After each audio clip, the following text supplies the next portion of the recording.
Allahu Akbar, Allahu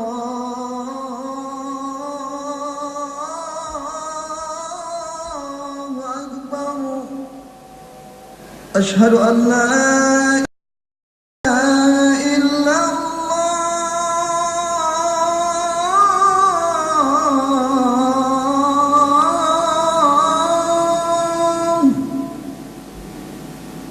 Asyhadu an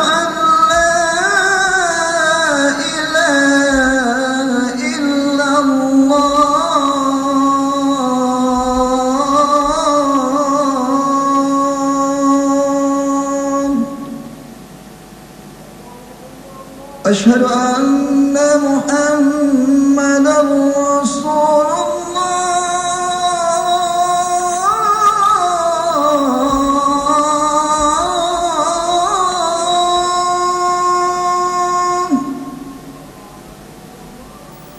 أشهد أن محمدًا رسول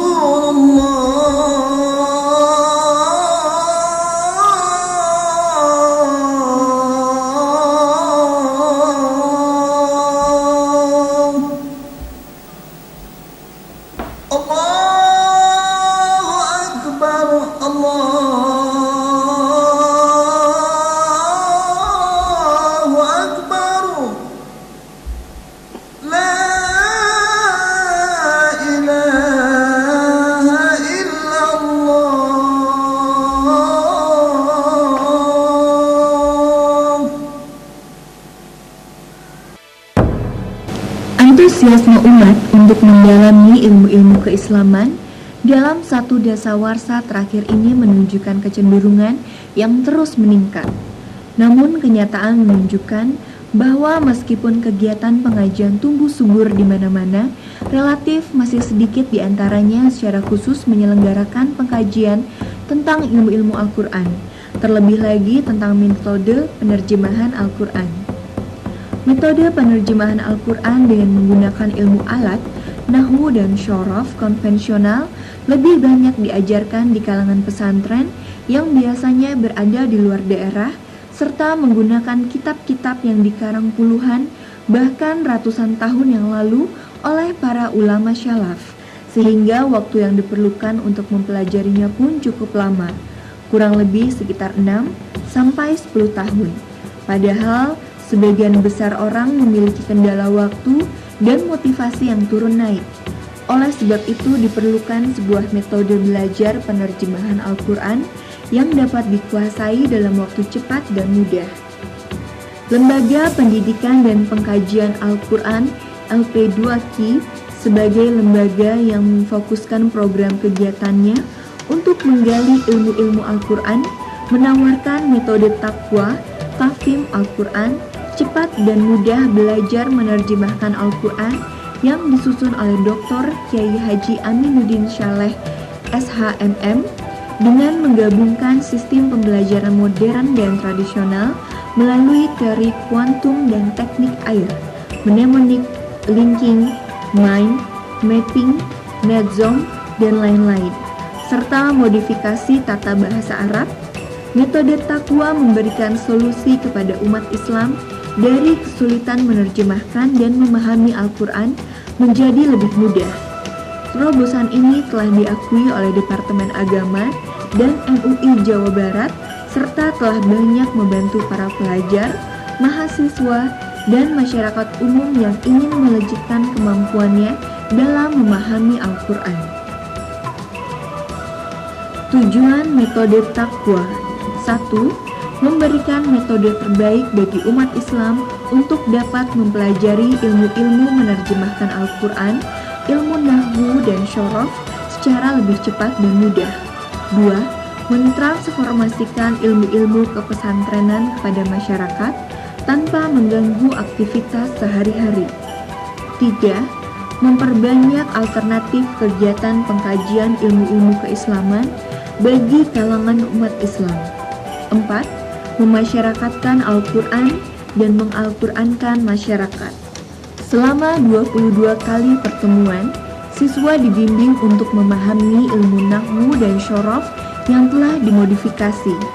Untuk mempermudah menghafalkan tanda-tanda ilmu nahwu, metode takwa mengembangkan teknik menghafal sendiri, yaitu gabungan dari teknik mime, mapping, mnemonic, linking, serta cara tradisional yang telah dikembangkan oleh para ulama terdahulu.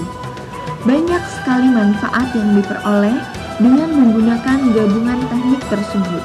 Di antaranya mampu memecahkan problem siswa dari kesulitan menentukan jabatan kalimat menjadi mudah tanpa menghilangkan irama tradisional yang telah dikembangkan oleh ulama terdahulu. Untuk mempermudah memahami ilmu syaraf, metode takwa mengembangkan teknik-teknik khusus dengan memperhatikan karakter setiap kalimat, baik dari segi jumlah huruf pada fi'il madi ataupun perbedaan masing-masing bina dan wazan, pola bentukan dalam ilmu syaraf. Di samping itu, susunan ilmu syaraf metode takwa dipisahkan menjadi dua kelompok, yaitu kelompok fi'il dan kelompok isim.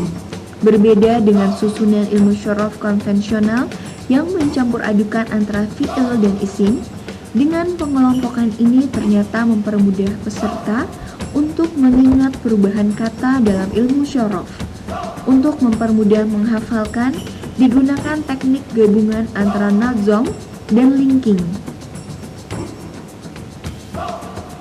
Di samping mempelajari ilmu nahwu dan syaraf yang telah dimodifikasi, peserta pun dibimbing untuk memahami kosakata yang terdapat di dalam Al-Quran. Kosakata utama yang terdapat dalam Al-Quran menurut metode takwa berjumlah kurang lebih 2.200 kosakata. Kemudian metode takwa mengelompokkan menjadi dua kelompok, yaitu kelompok jamid dan kelompok mustaq.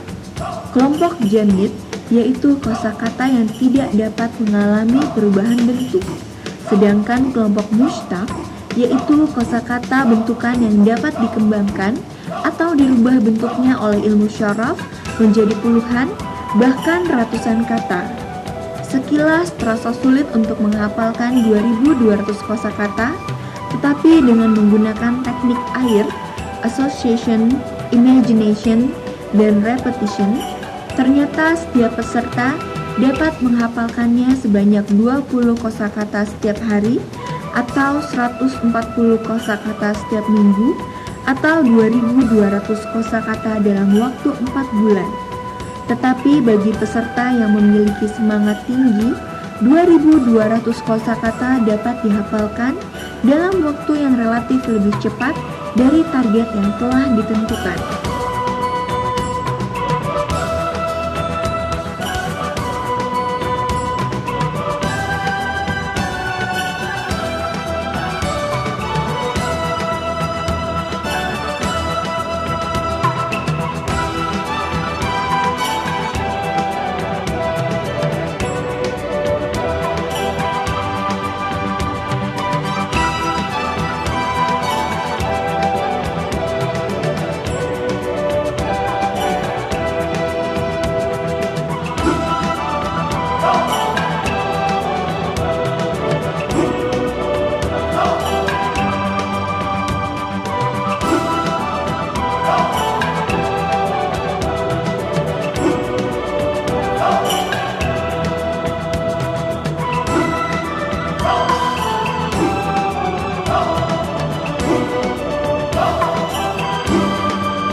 Ini sekretariat LP2K. Ya, betul. Silakan duduk. Ya, masuk. Ya. Aduh, kursinya kurang ya. Iya. Ada yang bisa saya bantu? Tanya apa? Saya dulu. Bisa dijelaskan Pak tentang LP2K? LP2K itu singkatan dari Lembaga Pendidikan dan Pengkajian Al-Quran. Lembaga ini ada di bawah naungan pesantren Takwa.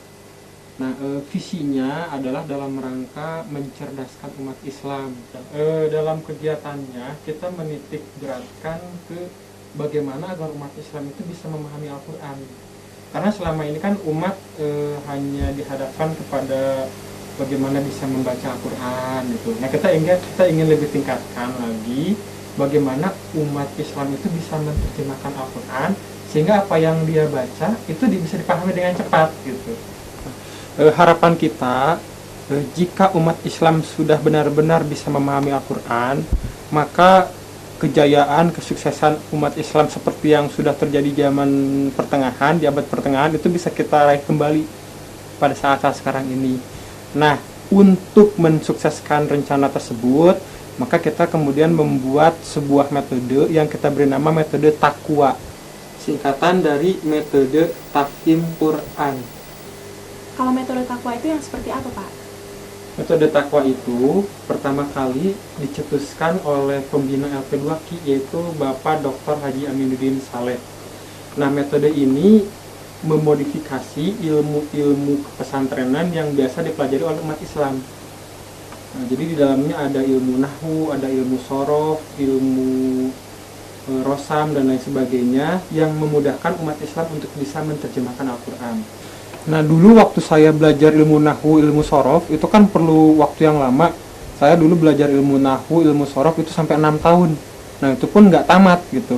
Nah, dengan metode ini kita coba tawarkan kepada umat Islam agar bagaimana umat Islam itu dengan keterbatasan waktu, keterbatasan lain sebagainya, itu ilmu-ilmu untuk menerjemahkan Al-Quran itu bisa ditransfer dengan cepat gitu.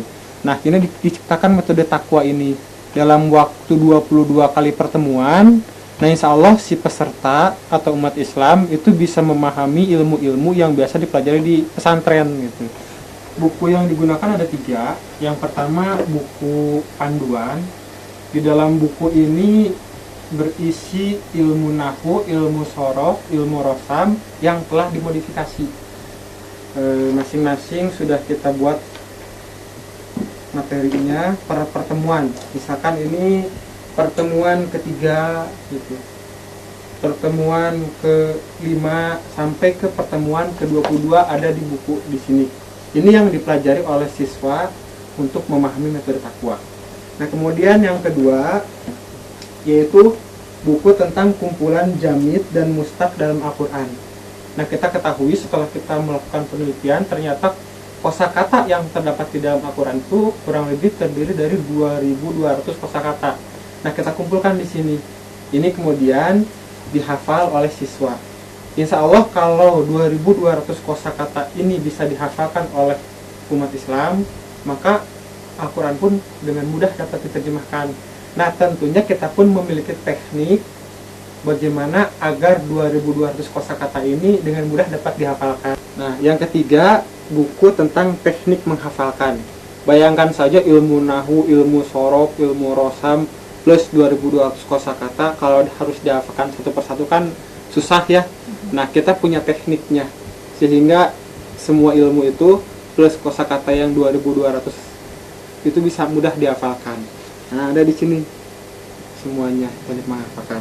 Nah, inilah yang kita namakan kemudian metode Taqwa. Ya, harapan kita sih metode ini bisa diterima oleh masyarakat, bisa diterima oleh umat Islam, sehingga kendala umat Islam untuk memahami Al-Quran itu bisa terpecahkan. Teknik menghafalnya seperti apa, Pak? Kenapa bisa cepat gitu? Untuk teknik menghafal, kita menggabungkan teori kuantum dan teknik air dengan teknik-teknik yang biasa dipelajari di pesantren. Teknik air itu sendiri singkatan dari Association, Imagination, and Repetition. Ikhwan dan akhwat, mari sekarang kita bicarakan apa yang dimaksud dengan kalimat dalam bahasa Arab. Kalimat dalam bahasa Arab sama dengan kata dalam bahasa Indonesia. Oleh karena itulah kalimat dalam bahasa Arab terbagi kepada 3 macam. Pertama, ada yang termasuk kalimat isim, sepadan dengan kata benda dalam bahasa Indonesia. Misalnya baitun, rumah, syajarotun, pohon, dan lain-lain. Bahkan sifat semacam jamilun, ganteng, atau jamilatun, cantik, itu juga termasuk kata benda alias isim dalam bahasa Arab. Kemudian yang kedua ada yang termasuk kalimat fi'il. Kalimat fi'il sepadan dengan kata kerja dalam bahasa Indonesia. Biasanya mengandung waktu, baik sudah, akan, maupun sedang. Misalnya akala, dia telah makan. Yadribu, dia sedang memukul, dan lain-lain. Sedangkan yang ketiga ada yang termasuk kalimat huruf.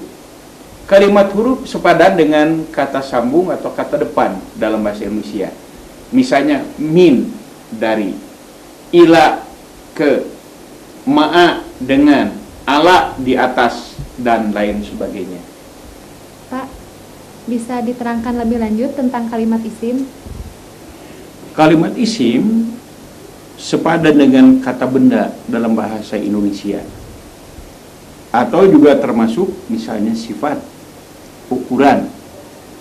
Contohnya baitun, rumah, masjidun, masjid, kitabun, kitab, jamilatun, cantik, wasiun, luas, dan lain sebagainya. Termasuk juga kata kerja yang dijadikan kata benda. Misalnya dalam bahasa Indonesia, minum, jadi minuman. Pukul, kata kerja, jadi pukulan, jadi kata benda. Dalam bahasa Arab, kata kerja yang dirubah jadi kata benda disebut dengan kalimat isim masdar, atau disingkat biasa disebut dengan masdar saja. Gini Pak, bagaimana kita bisa mengetahui apakah kalimat tersebut termasuk kalimat isim atau bukan? Kita bisa mengetahui bahwa kalimat itu isim dengan melihat tanda-tanda yang ada pada kalimat tersebut. Tandanya, pertama, kalimat itu diawali dengan alif lam. Misalnya al-Qur'anu, ada al. Al-masjidu, masjid. Al-kitabu, kitab. Lalu misalnya suatu kalimat yang huruf akhirnya bertanda tanwin. Misalnya insanun, manusia. Masjidun, masjid. Tanda yang ketiga, yakni suatu kalimat yang diawali dengan huruf jar. Misalnya minal masjidi, ilal madrasati, dan lain-lain. Tanda yang keempat ialah suatu kalimat yang huruf akhirnya menerima tanda jar. Contohnya bismillahi ar-rahmani ar-rahimi. Nah, bismi Allahi ar-rahmani ar-rahimi itu menerima tanda jar. Kemudian tanda yang kelima adalah dua huruf yang diidofatkan. Dalam bahasa Indonesia sepadan dengan kata majmuk. Misalnya baitun dengan Allah disatukan jadi baitullahi. Kemudian ahlun dengan al-bait jadi ahlul bait. Sahibul dengan bait jadi sahibul bait. Itu jadi kata majmuk. Apakah semua isim bisa menerima tanwin, Pak? Ada beberapa isim yang tidak bisa menerima tanwin. Ini disebut dengan isim ghair munsharif. Ya. Apa itu? Pertama adalah nama-nama asing menurut ukuran Arab. Misalnya Ishak, tidak boleh dibaca Ishakun. Kenapa? Ishak bukan bahasa Arab asli. Demikian pula Yakub, tidak boleh dibaca Yakubun karena bukan bahasa Arab asli. Itu yang pertama ya. Kemudian yang kedua tandanya yaitu nama yang di akhirnya bertanda huruf alif dan nun. Contoh Utsman, Salman, itu ada alif dan nun ya. Kemudian yang ketiga adalah nama-nama yang berubah dari wazan-wazan tertentu. Misalnya Umar, itu berasal dari Amir. Zuhal, itu berasal dari Zahil ya. Kemudian yang berikutnya adalah dua nama yang disatukan. Misalnya Abdullah, asalnya dari Abdun dan Allah. labak, asalnya dari ba'lun dan bakun. Lalu yang berikutnya lagi ada kata sifat yang berubah dari bentuk asalnya. Misalnya ahsan dari hasanun. Kemudian atsyan ya. Sakron itu dari atsyun dan sakarun. Nah, kemudian yang berikutnya lagi adalah kata sifat yang mengikuti wazan fi'il. Misalnya ahsanu itu dari af'alu. Ya. Demikian pula godban misalnya itu dari fa'alan. Kemudian yang berikutnya adalah kata sifat yang akhirnya ditambah alif dan nun ya. Dan kemudian kata sifat yang terdapat alif taknis maksurah maupun mamdudah. Misalnya kubro itu ada tanda alif maksurah. Hamro itu diakhiri dengan tanda alif mamdudah. Lalu yang berikutnya lagi adalah kalimat yang di akhirnya mengikuti wazan mafa'il atau mafa'il. Itu disebut dengan sigoh muntahazumu. Misalnya saja maghanim atau masajid ya, dan sebagainya. Itulah isim-isim yang tidak bisa menerima tanwin. Karena yang termasuk isim yang tidak bisa menerima tanwin itu cukup banyak, kita sulit menghafalkan satu persatu. Nah, yang demikian kita buat cerita agar bisa memvisualisasikan dari kalimat-kalimat tersebut untuk dihafalkan. Baik, kita buat cerita ya. Bayangkan sebuah adegan. Misalnya ceritanya ada seorang wanita yang bernama Neng Ani sedang membimbing orang asing yang muntah-muntah karena jemu, karena melihat banyak orang yang mabuk-mabuk dan marah-marah. Tiba-tiba datang si Umar yang nama aslinya Amir, membawa wazan fi'il yang berisi kue-kue sebesar bola tenis yang berwarna-warni, yang akan dia bagikan kepada orang-orang dengan merata. 1-1, 2-2, 3-3 dan seterusnya. Pemberian dari Pak Abdullah dan Mbak Labak. Dengan melihat cerita ini, kita bisa membayangkan dengan mudah, kristalisasikan. Pertama, nama seorang wanita. Namanya Ani, Neng Ani, berarti nama yang ujungnya ada alif dan nun. Misalnya Salman, Uthman, dan lain-lain. Sedang membimbing orang asing. Nah, berarti nama asing. Asing ditinjau dari Arab. Misalnya Ishak, Ibrahim, dan lain-lain. Yang muntah-muntah karena jemu. Sigoh muntahal jumu. Karena melihat banyak orang yang marah-marah dan mabuk-mabuk. Jadi sifat-sifat semacam atsyan, sakron, godban, dan lain-lain. Tiba-tiba datang si Amir yang nama aslinya si Umar, yang nama aslinya si Amir. Berarti dua nama yang aslinya berubah. Misalnya Amir itu aslinya adalah Umar aslinya adalah Amir.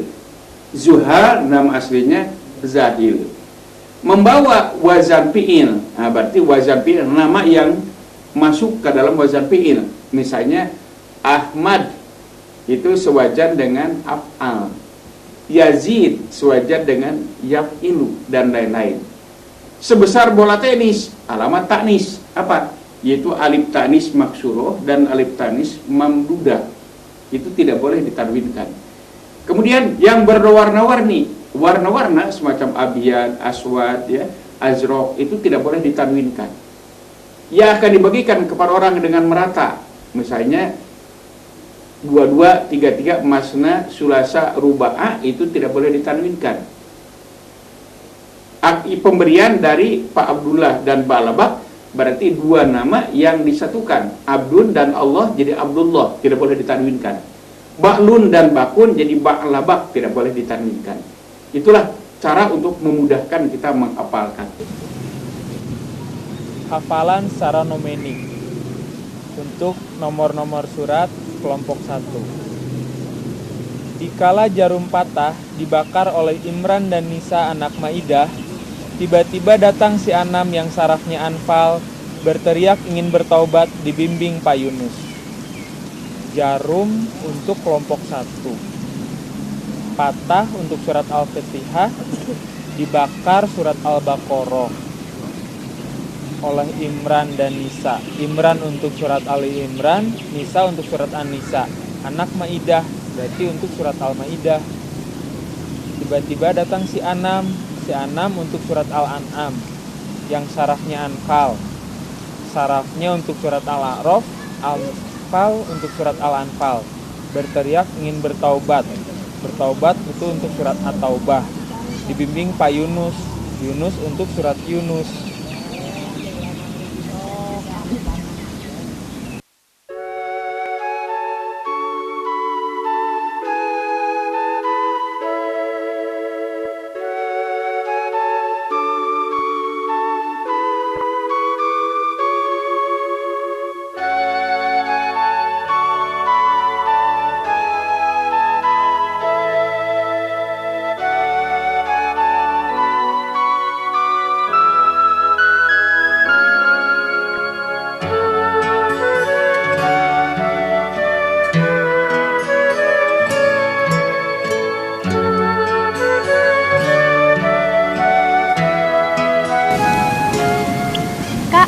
Gimana kalau cara menghafal kelompok 2? Nah, tadi kan kelompok 1 sampai surat yang nomor 10. Nah, berarti untuk kelompok 2 kan mulai dari yang 11 ya. Kita bikin cerita juga sama, misalnya untuk kelompok 2. 2 itu kan mirip misalnya bebek gitu. Kita bikin cerita dari bebek. Nah, begini ceritanya. Bebek milik Hud dan Yusuf dibawa pakai roda oleh Ibrahim. Lalu dihajar dengan panah Bang Isra yang ada berkahnya, pemberian Bu Maryam Toha. Bebek itu kan kelompok 2. Milik Hud dan Yusuf, berarti Hud dari surat Hud, Yusuf dari surat Yusuf. Itu surat nomor 11 dan nomor 12. Dibawa pakai roda oleh Ibrahim, roda dari surat Ar-Ra'd, Ibrahim dari surat Ibrahim. Lalu dihajar dengan panah Bang Isra. Dihajar dari surat Al-Hijr, panah An-Nahl, Isra surat Al-Isra. Yang ada berkahnya, pemberian Bu Maryam Toha. Tadi berkahnya surat Al-Kahfi. Lalu pemberian Bu Maryam Toha, Maryam dari surat Maryam, Toha dari surat Toha. Jadi kelompok 2 itu dari surat nomor 11 sampai surat nomor 20. Kalau dibikin cerita kayak gitu jadi lebih mudah menghafalnya. Oh, jadi setiap kelompok berisi 10 surat. Iya, kecuali untuk kelompok 11 karena kan surat Al-Quran ada 114. Nah, untuk kelompok 11 sisanya ada berapa berarti ya? 14, nggak cuma 10. Pak, setiap isim yang diawali oleh huruf jar kan harus bertanda majrur. Lalu, apa saja yang termasuk huruf jar? Yang termasuk huruf jar ialah min, ila, an, ala, fi, ruba, bi, ka, li, ditambah dengan ma'a, mud, mundu, la'alla, inda, dan hatta. Ditambah lagi dengan huruf qasam, yakni wa, bi, dan ta. Nah, untuk memudahkan kita menghafalkannya, kita mari menggunakan nadom. Untuk itu, baiklah Iwan Dahwat, kita menadomkan huruf-huruf jar itu. Mari kita mulai. Min ila an ala fi ruba bikalimah mudmundula ala inda hatta wabita inda hatta wabita. Min ila an ala fi ruba bikalimah mudmundula ala inda hatta wabita inda hatta wabita. 1. Ringkasan syaraf ialah ringkasan keseluruhan ilmu syaraf, macam-macam bina dan wazan-wazan. 2. Ilmu syaraf metode takwa ini Membagi kalimat yang akan ditasrifkan kepada fi'il madi yang jumlah hurufnya terdiri atas A. 3 buah, B. 4 buah, C. 5 buah, dan D. 6 buah. Setiap wazan dipisahkan antara kelompok fi'il dan kelompok isim. Hal ini dilakukan untuk memudahkan pemahaman arti dan ciri khasnya.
Nah, teman-teman, sekarang saya akan mencoba membacakan tasrif usul di Nasohih wazan 1.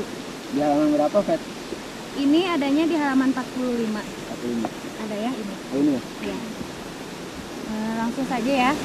Fa'ala yaf'ilu fu'ila yuf'alu if'il la taf'il fa'ilun maf'ulun maf'ilun maf'ilun mif'alun fa'lan. Kita bersama-sama yuk. Ya. Kita bersama-sama ya. Biar cepat hafal. 1, 2, 3. Fa'ala yaf'ilu fu'ila yuf'alu if'il la taf'il fa'ilun maf'ulun maf'ilun maf'ilun mif'alun fa'lan. Sekarang kita coba ganti dengan kalimat lain. Tetap wazan 1, kalimatnya kita ganti. Kalau nggak salah ada di halaman 62. Ada di halaman 62. Saya coba baca ya. Yang doroba. Ya, doroba aja. Nah. Doroba yadribu duriba yudrobu idrib la tadrib doribun madrubun madribun madribun midrobun dorban. Bersama-sama ya. 1, 2, 3. Doroba yadribu duriba yudrobu idrib la tadrib doribun madrubun madribun madribun midrobun dorban.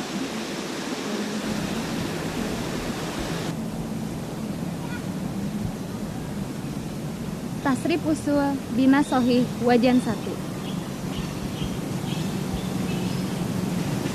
Fa'ala yaf'ilu fu'ila yuf'alu if'il la taf'il fa'ilun maf'ulun maf'ilun maf'ilun mif'alun fa'lan. Masih wazan 1, kalimatnya diganti menjadi hamala. Hamala yahmilu humila yuhmalu ihmil la tahmil hamilun mahmulun mahmilun mahmilun mihmalun hamlan. Tadi itu tasrif ditasrifkan dari kalimat hamala. Kalau telah membawa berarti hamala. Kalau orang yang membawa berarti hamilun. Kalau sedang dibawa berarti yuhmalu. Kalau memerintahkan untuk membawa, bawalah, berarti ihmil. Pak, kalau yang dimaksud dengan furu itu apa? Yang dimaksud dengan furu ialah penggunaan ilmu tasrif. Kalau fi'il itu disesuaikan dengan pelaku. Sedangkan kalau isim disesuaikan dengan jenis kelamin. Mungkin jenis mudzakkar, jantan, atau jenis muannas alias betina. Mungkin dalam jumlah mufrad tunggal, musanna dua, atau jamak banyak. Misalnya pada penggunaan fi'il madhi. Huwa, dia seorang laki-laki, fa'ala, telah berbuat. Tapi kalau huma, mereka berdua laki-laki, jadi fa'ala, mereka berdua telah berbuat. Tapi kalau untuk hum, mereka banyak, jadi fa'alu, mereka telah berbuat. Nah sekarang misalnya kalau untuk anda, untuk engkau ya. Kalau anta, engkau seorang laki-laki, jadi fa'alta, engkau telah berbuat. Tapi kalau untuk antuma, engkau berdua, jadi fa'altuma, engkau berdua telah berbuat. Sedangkan untuk antum, kalian banyak, jadi fa'altum, kalian telah berbuat. Dan lagi kepada domir-domir yang lain, sebagaimana yang kita hafal. Contohnya seperti ini. Fa'ala, fa'ala, fa'alu, fa'alat, fa'alata, fa'alna, fa'alta, fa'altuma, fa'altum, fa'alti, fa'altuma, fa'altunna, fa'altu, fa'alna. Fa'ala, fa'ala, fa'alu, fa'alat, fa'alata, fa'alna, fa'alta, fa'altuma, fa'altum, fa'alti, fa'altuma, fa'altunna, fa'altu, fa'alna.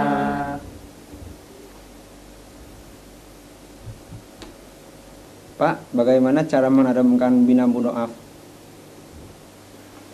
Mari kita menadhamkan bina mudhoaf usulnya. Farro yafirru, furro yufarru, firro la tafirro, farrun mafrurun, mafirrun mafirrun mifarrun, farron. Farro yafirru, furro yufarru, firro la tafirro, farrun mafrurun, mafirrun mafirrun mifarrun, farron. Metode takwa mengumpulkan seluruh kosakata yang terdapat dalam Al-Quran yang berjumlah kurang lebih 2.200 kosakata. Kosakata tersebut disusun berdasarkan kelompok jamid dan kelompok mushtaq, walaupun disadari bahwa pembagian ini relatif. Jamid adalah kosakata asli dan bukan merupakan kalimat bentukan. Misalnya, al-baqarah bukan berasal dari bakara yabkiru, tapi memang aslinya baqarah. Mushtaq adalah kalimat bentukan, misalnya masjidun berasal dari sajada yasjidu, baitun berasal dari bata yabitu, dan lain-lain. Kalimat mushtaq ini dapat dikembangkan menjadi puluhan, bahkan ratusan kalimat dengan mempelajari ilmu syaraf. Dalam buku 2, kumpulan jamid dan mushtaq dalam Al-Quran, ikhwan dan akhwat dapat melihat kosakata jamid maupun mushtaq tersebut, termasuk arti dan indeks untuk mencari nomor surat dan ayat di mana kalimat tersebut berada. Bagian jamid disusun berdasarkan item agar lebih mudah dalam visualisasi, sedangkan bagian mushtaq disusun berdasarkan bina atau wazan masing-masing sehingga dapat diaplikasikan atau dimasukkan ke dalam wazan yang dimaksud sebagai latihan. Anda dapat menghafalkan kosakata yang terdapat dalam buku kedua ini sesuai dengan kemampuan Anda. Berusahalah dengan sungguh-sungguh tanpa memaksakan diri. Target ideal adalah menghafalkan antara 10 sampai dengan 20 kosakata per hari. Cara menghafalkan dapat menggunakan teknik air, association, imagination, dan repetition. Untuk menghafalkan kosakata jamid, kita dapat menggunakan cerita, kepala dan sekitarnya. Manusia adalah makhluk yang paling mulia di muka bumi. Ia mempunyai roksun yang terletak di bagian atas. Di syawaknya tumbuh asy'arun yang berwarna hitam. Namun bila sudah tua, tumbuh syaibun yang berwarna putih. Nasyatun juga terletak di sana. Sedangkan kedua udhununnya terletak di kiri dan di kanan. Ainun juga 2 buah terletak di depan. Sedangkan torfun ada yang lancip, ada juga yang agak bulat. Anfun orang Indonesia sedang saja, tidak terlalu pesek ataupun mancung. Sedangkan jabhatunnya ada yang lebar, ada juga yang sempit. Dan kalau berbaring, biasanya jabinunnya yang terletak di atas bantal. Khodun perempuan lebih licin daripada khodun laki-laki. Zakonunnya ada yang lancip, ada yang memanjang, dengan syafatun yang tipis merekah merah. Laki-laki banyak yang memelihara lihyatun di dagunya, hingga kelihatan lebih gagah. Sedangkan wajhun seseorang ada yang bulat, ada pula yang lonjong. Lisanun manusia sering dijadikan pepatah, sebab meskipun relatif kecil dan tipis berada di dalam fahun, namun fungsinya amat penting. Demikian pula sinun, di samping banyak manfaatnya, juga jadi perhiasan bagi yang kelihatan putih bersih. Unukun gadis biasanya dianggap indah kalau agak panjang dan bulat. Sedangkan bagi laki-laki, di taroki atau hanajirnya kelihatan menonjol yang disebut jakun. Dan hablun di sana meskipun halus tetapi fungsinya amat penting, sebab berhubungan antara roksun dan badan. Untuk item yang berkaitan dengan laut, air, dan lain-lain. Ma'un, air, merupakan tanda kesuburan. Bumi adalah planet yang paling banyak mengandung air, sehingga disebut planet air. Di permukaannya banyak bahrun, laut, jawabun, kolam, nahrun, sungai, sariyun, anak sungai, lujjatun, kolam air yang besar, bi'run, sumur-sumur, baik yang dangkal maupun jubun, sumur yang dalam. Sehingga goya batun dasar sumurnya mencapai beberapa puluh meter. Di lautan, jawarun, kapal-kapal berlayar ke sana kemari, yang kadang-kadang menerjang maujun, gelombang, yang menggunung dengan zabadun, buih yang menyebar di sekitarnya. Kalau turun hujan, biasanya air membawa gutsa'u, sampah banjir atau buih yang dialirkan oleh sungai-sungai. Kita sangat senang berkreasi di sahilun, tepi pantai, karena pemandangannya yang indah. Di atas gunung banyak juga syatiun, gumpalan es, dan konon di surga airnya sangat istimewa. Mimma'in ghairi asinin, tiada berubah rasa dan baunya. Untuk menghafalkan kosakata mushtaq, kita dapat menggunakan cerita. Misalnya untuk wazan 1, kalimat mushtaq bina sohih wazan 1, fa'ala yaf'ilu. Kisah seorang pemuda.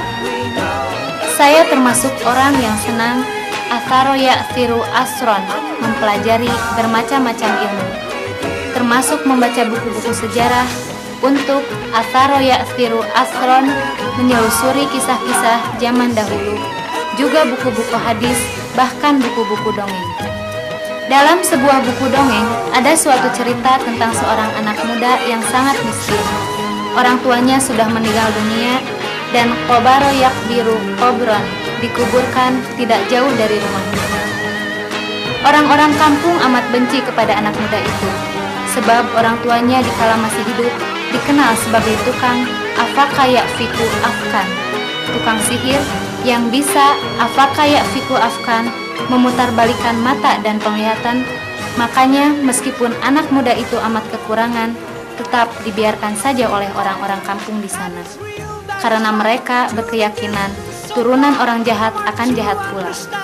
Ia tidak bisa kasaba yaksibu kasban, berusaha mencari rezeki. Juga orang-orang melarang gadis-gadis nakahayan kihu nikah dengannya, karena mereka mengharap ia tidak nasalayan silu naslan, mempunyai keturunan. Juga ia tidak boleh kholato yakhlitu kholton, bercampur gaul dengan masyarakat. Bahkan ia sering kodzafa yakdifu kodfan, dituduh saroko yasriku sarokon, mencuri barang-barang mereka, apabila ada faqada yafqidu faqdan, kehilangan. Pada suatu hari, anak muda itu lewat ke suatu ladang. Ia melihat padi yang lebat menguning di sana. Ia haroso yahrisu hirson, ingin sangat malaka yamliku malkan, memiliki padi-padi itu. Hingga ia bermaksud saroko yasriku sarkon, mencurinya. Ia lalu saroko yasriku sarkon. Bahkan ia sering kodhafa yakdifu kodfan, dituduh saroko yasriku sarkon, mencuri barang-barang mereka apabila ada fakoda yafqidu faqdan, kehilangan. Pada suatu hari, anak muda itu lewat ke suatu ladang. Ia melihat padi yang lebat menguning di sana. Ia haroso yahrisu hirson, sangat ingin malaka yamliku mulkan, memiliki padi-padi itu. Hingga ia bermaksud saroko yasriku sarkon, mencurinya. Ia lalu roja'a yarji'u ruju'an, pulang ke rumahnya untuk mengambil sabit. Pada suatu malam yang soroma yasrimu sorman, gelap gulita, bulan tertutup awan karena sedang terjadi khosafa yakhsifu khusufan, gerhana, dan orang-orang sedang berkumpul di masjid untuk melaksanakan sholat berjamaah dengan bertakbir beramai-ramai. Karenanya, anak muda itu merasa aman untuk melakukan siasatnya. Anak muda ini datang ke ladang tersebut, lalu haswada yahsidu hasdan, menyabit padi-padi itu. Bahkan untuk mempercepat pengambilannya, ia naza'a yanzi'u naz'an, mencabuti sebagian batang-batang padi tersebut, dan hapoma yahtimu hapman, menginjak-injak agar lepas dari batangnya. Karena ia menyadari bahwa padi tidak mungkin kotofa yaktifu kotfan, dipetik seperti buah-buahan. Cerita selanjutnya dapat Anda lihat pada buku teknik menghafal. Setelah mengikuti beberapa ini, saya sangat merasakan sekali manfaatnya, terutama ketika saya membaca Al-Quran ataupun mendengar lantunan Es Jawaban yang diucapkan oleh orang lain.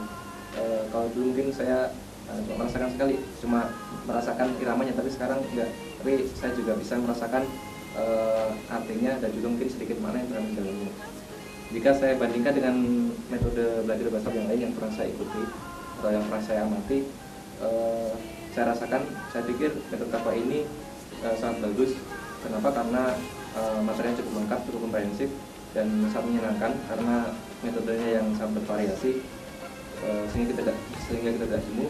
Dan saya pikir sangat cocok bagi seorang mahasiswa karena tidak membutuhkan banyak waktu untuk belajar, sehingga di samping kesibukan kita sebagai seorang mahasiswa yang sangat padat tentunya, kita bisa belajar bahasa dengan bagus. Dengan adanya metode takwa ini, saya yakin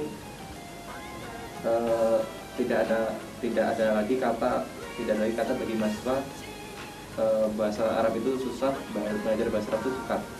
Dan saya yakin teman-teman yang tidak sempat belajar agama dengan jalur formal yang pesantren dan sebagainya bisa juga mendalami Islam dengan adanya metode takwa ini. Jadi saya yakin dengan metode takwa ini tidak ada lagi dikotomi antara ulama dan sarjana. Jadi sarjana bisa juga jadi ulama.